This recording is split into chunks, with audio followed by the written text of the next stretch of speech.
Christian asked me about the 3 years worth of maintenance. What's the 3 years worth of maintenance cover?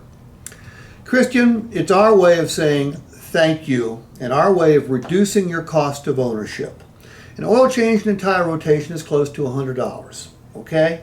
You're not going to have to pay $100 once, $100 twice, or $100 three times.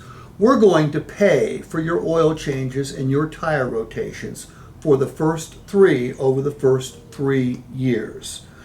We're going to pay because we've got a great service department. You don't know that. We're literally willing to pay you to use our service department with the deep-seated belief that once you give us a chance, you will continue using our service department.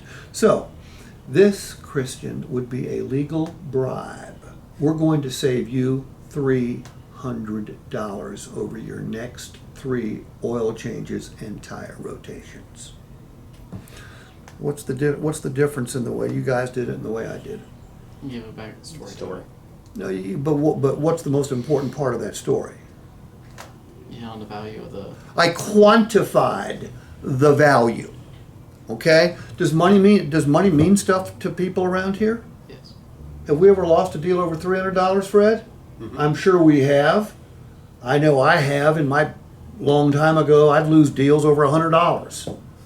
All right? This is $300 worth of, and I never use the term free, because if Mr. Stearns was here and I said, hey, are those oil changes you provide people free, what would he say? No. No. The dealership's paying for them. I draw this analogy. I look at Colin and I say, here, Colin, there's a free lunch coupon, my man. And I turn to Christian and I say, hey, Christian, I'd like to buy you lunch today. Which one sounds more valuable? I would like to buy you lunch. Could be exactly the same lunch, but one sounds more valuable than the other. It's a nuance that creates a better story. Okay?